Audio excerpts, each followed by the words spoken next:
I'm even losing where to start from. Ndumva nabuze naho mpera kubera ndumva ubushobozi bw'Imana budasanzwe muri kino kibanza. Hallelujah. Hagira umuntu abwira mugenzi we mufata ikiganza. Uwo mwegeranye. Uri kumwe na sheri wawe ntufate uwundi ufate sheri wawe. Ariya sawa. Ariko mutari kumufata uwo ari we wese. Imana idufashe cyane gose. Hallelujah. Bavuze ngo bwira mugenzi wawe uri kubwira uwundi kandi ufite sheri wawe ngaho. Banza uhere kuri sheri wawe hamura bwira uwundi hanyuma. Sivyo none? Umva ndakubwira kandi rero mubwira. Mugire ngo ubushobozi bw'Imana uyu munsi buragutabarisha ukuboko kw'inkomezi. Hallelujah. Dusome ijambo ry'Imana riri muri Kuvayo igice cyaho ca 6 ku murongo waho wa mbere. Ijoro ryose nagumye numva ijambo ry'ubushobozi muri jewe. Nafashe umwanya wo gusenga mbwira Imana, God tell me what's up today. Ijambo ry'uyu munsi nirihe? Niki wategekanyije hejuru y'abantu bawe? Kubera narababwiye jewe ntago nja muri Bibiliya ngo nje kurondera ijambo za kwigisha uwo munsi. Kiretse yari inyigisho nateguye zo kuza kwigisha, ubwo ndarondera amajambo ahwanye n'izo nyigisho tuza kwigisha uwo munsi. Mugabo iyo atari inyigisho sinza nigera mfata umwanya wo kuja muri Bibiliya ngo ndondere umurongo nza gusoma. Ndicara nkasenga, nkafukama nkasenga, nkavuga ni Imana niki uri kuravuga ku bantu bawe? Niki wategekanyije hejuru y'ishengero? Niki wategekanyije hejuru y'ishengero? Nagumye numva ijambo ry'ubushobozi budasanzwe muri jewe. Uyu munsi hari ubushobozi bw'Imana buza gukora ku rugero rudasanzwe mu izina rya Yesu. Uyu munsi tuza gukorera muri dimension y'ubushobozi mu izina rya Yesu. Hallelujah. Hallelujah. Dusomere duhagurutse twubasha Imana. Dusome mu izina ry'Umwami wacu Yesu Kristo. Amen. Igitabo cyo Kuvayo ibice 6 umurongo wa mbere, indanzi y'amajambo avuga ngo Imana yongera kwibarira Mose. Uhoraho abarira Mose. Uhoraho abarira Mose. Ati uhereye none. Atuhereye uyu munsi. Uzoraba ivyo nzogirira Farao. Uzoraba ivyo nzogirira Farao. Ukuboko k'ubushobozi. Ukuboko k'ubushobozi. Kuzomugondoza. Kuzomugondoza. Abarekure. Abarekure. Mbere ukuboko k'ubushobozi. Ukuboko k'ubushobozi. Kuzomugondoza. Kuzomugondoza. Abirukane mu gihugu ciwe. Abirukane mu gihugu ciwe. Amen. Amen. Muvyagire Yesu abahezagire cyane gose. Uyu munsi rero ndiko ndasenga, Imana yavuganye nanje. Ziriya ntebe nimba abantu bazicayeho muzikureyo hariya, nizikagume hariya atamu nazicayeho. Imana idufashe cyane gose. Hallelujah. Uyu munsi ndiko ndasenga, nafashe umwanya wo gusenga mu ijoro. Ndahamagara Imana, ndinginga Imana. Imana idufashe cyane gose. Mpamagara ubushobozi bw'Imana, mpamagara imbaraga z'Imana, mpamagara ububasha bw'Imana. Imana iravugana nanje, irambwira ngo uyu munsi turaza gukoresha ubushobozi buvuye ku Mana. Imana yo mu ijuru irambarira ngo uyu munsi nimba hari ikintu icyo cyose cyari kiri imbere yawe, ntago tuza kwinginga, ntago tuza gutakamba, ntago tuza gusaba abadayimoni, ntago tuza kuririra abadayimoni, ahubwo ukuboko k'ubushobozi kuraza kugondoza ikintu cyose cyari gihagaze imbere y'ubuzima bw'umuntu mpaka yemeye mu izina rya Yesu. Abo turi kumwe bari hehe batele haleluya. Listen, hariyo dimension yo gusaba, ariko hari n'indi dimension yo gutegeka. Hariyo dimension yo kwinginga, ariko hari n'indi dimension yo gutegeka. Hariyo dimension yo kwiganyira, ariko hari iyindi dimension yo gutegeka. Hariyo dimension yo gutakamba, ariko hari iyindi dimension yo gutegeka. Hariyo dimension yo kuririra, ukavuga ngo basi mbabarira mwabarozi mwe mundeke mumpereza gahengwe, ariko hari iyindi dimension yo guhagarara ukavuga ngo mu izina rya Yesu umurozi wese ari nyuma yanje aragwa inyuma yanje mu izina rya Yesu Kristo. Ikinogo cyose banyimbiye kiraza kufurirwa mu izina rya Yesu. Umva, uyu munsi tugendera mu kirere cyo hejuru. Uvuga ngo mu kirere cyo hejuru. Ni waza gusigara hasi turagusiga, kubera uyu munsi Imana yambwiye ko tugendera mu kirere cyo hejuru. Imana yambwiye ko dukoresha ubushobozi bwayo mu kugendera hejuru mu izina rya Yesu. Imana yambwiye ko tugendera mu kirere cyo hejuru mu kubohoka mu izina rya Yesu. Mu kirere cyo hejuru mu gutegeka mu izina rya Yesu. Mu kirere cyo hejuru gusa. Imana yambariye ngo uyu munsi tuve muri dimension yo gutakamba, ariko tuje muri dimension yo gutegeka. Biciye mu gutegeka, kubera uyu munsi yambwiye ngo ni umunsi w'ubushobozi bw'Imana. Ubushobozi bw'Imana. Hari umuyaga buza guhuha hano, ikintu cyose kitava ku Mana kirasezera kirahunga mu izina rya Yesu Kristo. Ngomba kuvuga ku bushobozi bw'Imana gatoya. Ubushobozi bw'Imana, inkomezi z'Imana. Hari abantu benshi bavuga ku bushobozi bw'Imana ariko bataratangura gukorera mu bushobozi bw'Imana. Hari abantu benshi bumva ubushobozi bw'Imana ariko bataratangura kugendera mu bushobozi bw'Imana. Hari abantu benshi bakritika ku bushobozi bw'Imana ariko bataratangura gukorera mu bushobozi bw'Imana. Igihe cyose zo kumva umuntu ariko arakritika ku bushobozi bw'Imana, that person is lacking power. Umuntu adafite ubushobozi azokwama kritika bakorera mu bushobozi. Umuntu adafite amafaranga azokwama kritika abafise amafaranga. Umuntu adafise ingabire azokwama kritika abanyengabire. Nimba hari umuntu wari we wese yari amaze iminsi ariko aragukritika kubera ikiganza cy'Imana mu buzima bwawe, na bado hari umuyaga w'ubushobozi.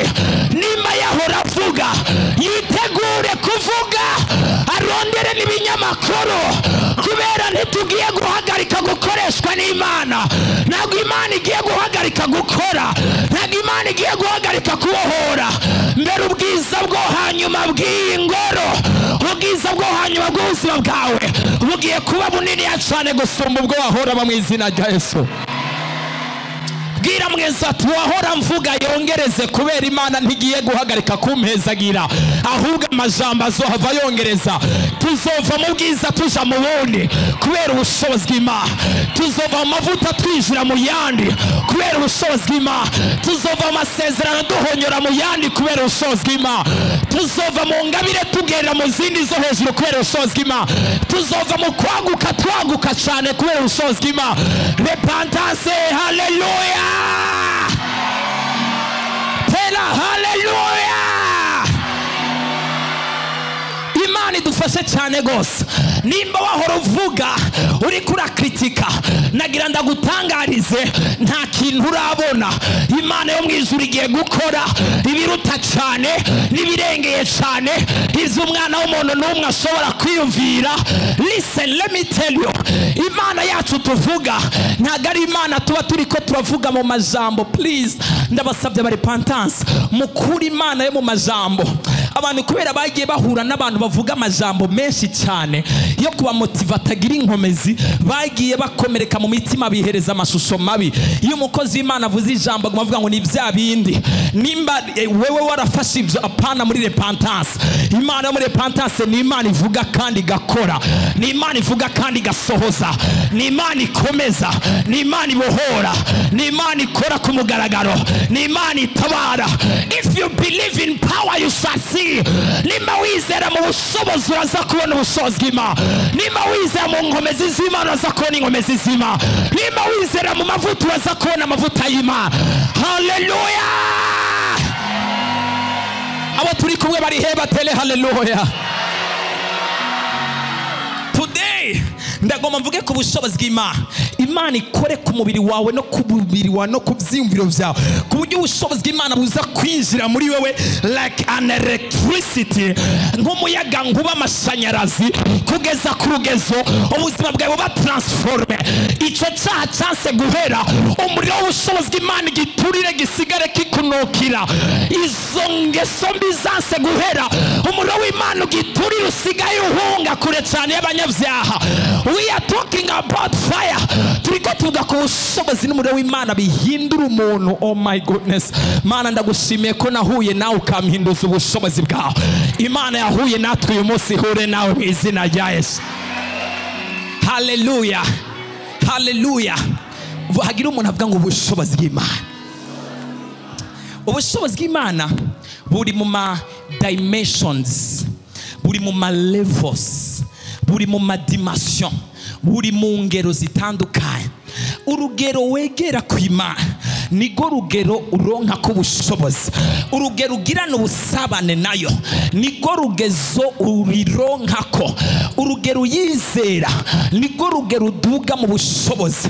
Uyu munsi rero naho ata bushobozi ufise, ubwo Imana yaduhaye umva, ubushobozi bw'Imana si ubwo dusaba ideni, si ubwo dutira, ntago ari ubwo dukopesha ahantu, nububa muri twebwe. We walk in that power.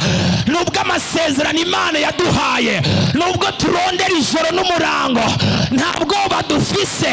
Nimba ata bushobozi ufise, urasohoka ngaho ufise ubushobozi bushasha mu izina rya Yesu. Ndabizi ntago murantahura, ariko muraza kuntahura gatoya. Imana dufashe cyane gose. Haleluya. Okay, reka tugaruke ku ijambo ry'Imana. Mose, Imana ivugana nawe, iramubarira ngo Farao yarase kubarekura, ariko ngiye kumugondoza, ngiye kumugondoza ubushobozi bwanje, ngiye kumugondoza inkomezi zanje, ngiye kumugondoza ububasha bwanje. Reka nababarire, narababwiye ko kuba uwitwa umufarawo rwaba ari urugero rukomeye cyane, the high level of witchcraft. Kwa Farao haba abapfumu n'abarozi benshi kandi bakomeye cyane gose. Kugira ngo witwe iryo zina ryonyine, hari imigenzo n'ibimazi n'ibitambo baba bagutangiye byinshi cyane gose. Hama waba uri umugaba w'ikirenga cyangwa se umutware w'ikirenga w'abakonikoni n'abapfumu n'abarozi bo muri ico gihugu. Nico gituma igihe Imana yahamagara Mose aje agahindura inzoka inkoni, inkoni igahinduka inzoka, haciye haza abanyamari bavuga ngo utwo dutoya, baca baramwigana, agashira ukuboko ino kukavayo kwahinduka kwagize imibembe, nabo abapfumu biwiwe kwa Farao baca baramwigana. Ni kuvuga bari bafise strategy, bari bafise ubushobozi, bari bafise inkomezi nabo, ariko hari inkomezi zimira izindi nkomezi. Hari ubushobozi bumira ubundi bushobozi, hari ububasha bumira ubundi bubasha, hari ijambo ricecekesha yandi majambo, hari inkomezi zikura izindi nkomezi, hari amavuta asumba yandi mavuta, hari isezerano riri hejuru yandi masezerano, hari ububasha buri hejuru y'ubundi bubasha. Ubwo bubasha n'ubwa Yesu Kristo.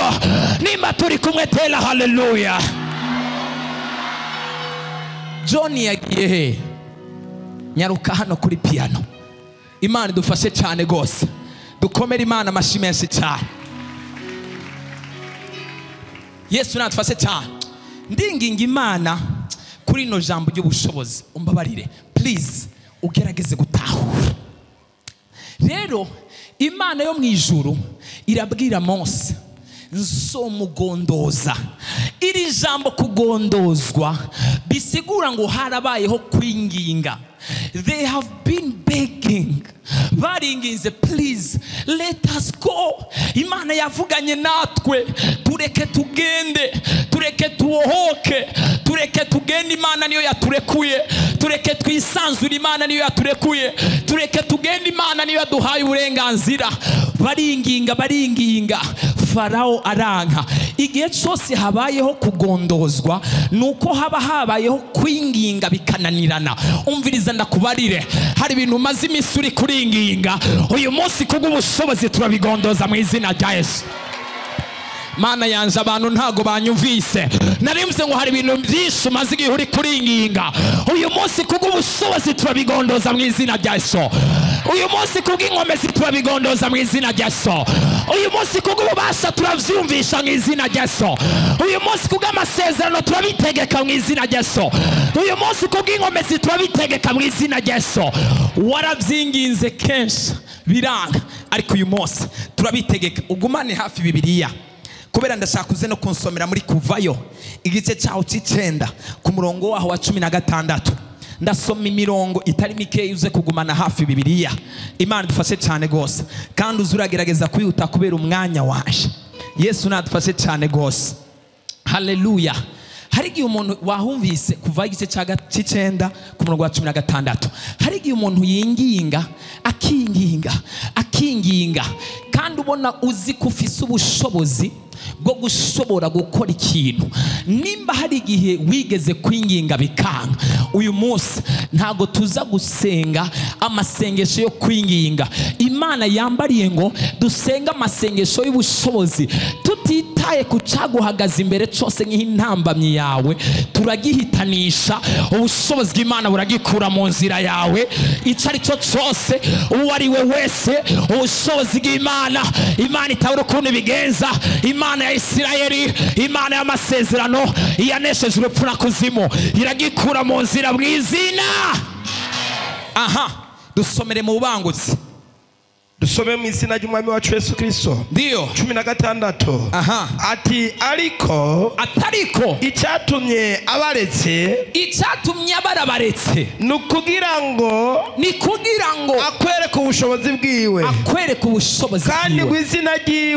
kandi ngo izina ryiwe yamamare mu isi yose. Naho wogeza ngaho dukomera Imana amashi menshi. Farao yarabwiwe kenshi kurekura Abisirayeli, aguma yihagararako, aguma akomeza umutima, aguma yihagararako. Imana iramureka, iravuga ngo mu gice cya 6, sewe ntegerezwa kumugondoza. Naho nyene Imana iricecekera, Farao aguma akomeza akomantaza umutima, ariko Imana yaramuretse abandanya gukomantaza umutima kugira ngo abandanye kwiyerekana kara gakomeye. Ariko Imana yo mwijuru ize yihesha icubahiro, yerekane ko icubahiro cyose ari cyayo, kandi ata muntu n'umwe yiteze ko bazogisangira. Abo turi kumwe barihe batele haleluya. Umviriza ndakubwira akantu kamwe, abansi bawe ntago ari bose bakwiye gupfa. Sometimes your enemies should not die at all. Rimwe na rimwe abansi bawe ntukabasengere ngo bapfe bose. Rimwe na rimwe bari bakwiye kurindira kwanza, babanze basuzugurike, bamanuke hasi, babone Imana irikira gushira hejuru, babibonesha amaso yawe. Oh, since kwa rumuntu avyumvise ari hano, Mana yanje we. Haleluya, haleluya, haleluya. Abo wanka bose ntago bakwiye kugenda, abo wanka bose ntibakwiye gupfa. Nimukanasabira abansi banyu ngo bapfe, bareke babeho. We gusaja ku mavi, saba ubushobozi bw'Imana, ubushobozi bw'Imana bukuduze, ubushobozi bw'Imana bukubake, ubushobozi bw'Imana buguha akazi, ubushobozi bw'Imana bugukorera urugo, ubushobozi bw'Imana bw'uha uruvyaro. Uduge hejuru bariko barakubona, nabo bamanuke hejuru badefense. Uduga hejuru kuko ubushobozi bw'Imana n'inkomezi z'Imana babandanye bakuraba, bazavuge ngo Imana yasenze n'Imana y'ukuri, Imana yagiye kurondera n'Imana y'ukuri, Imana yizigiye n'Imana y'ukuri, Imana yarondeye n'Imana y'ukuri. Twaramugwanyije ariko tubonye gukora ku Imana yiwe. Ndagusengeye ngo abansi bawe ntibapfe batarabona kuduzwa kwawe mu izina rya Yesu. Hallelujah, hallelujah, hallelujah. Sometimes nuriya murozi akuroga akwiye kukubona uhagaze neza, wambaye neza, kandi atari yifuza ko wambara neza. Akwiye kukubona ufise abana kandi yari yarakugize ingumba. Akwiye kukubona uri kuratwara imodoka kandi inyenyeri yawe yari yarazimije. My goodness, since kwa abantu turi kumwe ngo batele hallelujah. Sometimes uriya muntu yaguteranyije ku mukoresha wawe akwiye kuguma mu kazi, abone bakuduza bagushira ku yindi position cyangwa se ku rundi rwego rwo hejuru, kandi ari karakuraba aze kugusaba service, abe munsi yawe, kandi ariwe yari yarabaye uwa mbere mu kukugwanya ngo usoke mu kazi. Rimwe na rimwe ukwiye kumusengera akaguma hajya kugira ngo Imana ikuduza, ari karabibona. Ibi bintu bitahura abantu bimwe mu bonyene. Imana yo mwijuru igushire hejuru, abansi bawe babone kuduga kwawe, abansi babone kudugwa kwawe, abansi babone igikundiro cyawe. Tera hallelujah. Do you know how much is sweet? Urazi ukuntu biryoshe kugenda ahantu uzi ko hari abantu bahoze bagupinga ariko uyu munsi bakaba ariko baremera. Oh my goodness. Urazi kugenda ahantu uzi ko hari abarozi bagerageje kukwica ariko ukaba ugenda wumva neza ko atabubasha bagufise ko na bukeya.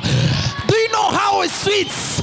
Ahantu uzi neza ko abantu bari barakuboshe kutazopfa urongowe ariko ukagendana na shushu wawe mufatanye ikiganza. These things is sweet. Abaringa barihe batele hallelujah. Uraza bakubwiye ko ataho uzogera batanguye kubona uri kuragira kontake like this, you are shaking, uri kurayizungurutsa. Bari baravuze ngo we ntaho uzogera, uzopfa uri imbwa, uzopfa uri nyagupfa, ntago uzogira ibi nibi. Aha, Imana yo mu ijuru ubushobozi bwayo bubagondoze. Oh hallelujah. Tela hallelujah. Imana iravugana na Mose ivuga ngo icyatumye ndamureka ni kugira ngo nzokwiyerekane, ni kugira ngo azobone kugira neza kwanje kandi abone n'inkomezi zanje zose. Icyatumye Imana ireka ba bantu wasabiye ko bapfa ntibapfa ni kugira ngo baze babone gukomera kwayo. Batazopfa batabonye kukomera kwayo, batazopfa batabonye aho Imana yakugejeje, batazopfa batabonye ko Imana yavuganye nawe ari Imana isohoza amasezerano. Hallelujah. Rimwe na rimwe aho usuzuguriwe birakenewe ko Imana ihakudugiriza. Uraza ukuntu biryoshe kuba waruba muri famiye bavuga ngo wowe ushinzwe kujya gusa, nta kintu umaze mu muryango, nta kintu akibumaze mu muryango, ariko ugaseruka uzanye udufuko tungahe tumusheri, ukaza ubazaniye agastoke kangana mu buryo runaka, ukaza ubafasha, ukaza bagutuma ko ngo hari inama y'umuryango uzoyizemwo, ukumva bariko. These things is sweet. Icyatumye Imana ibareka ni kugira ngo ize yiyerekanishe gukomera kwayo. Icyatumye Imana ibareka ni kugira ngo ikuduze. Tela hallelujah.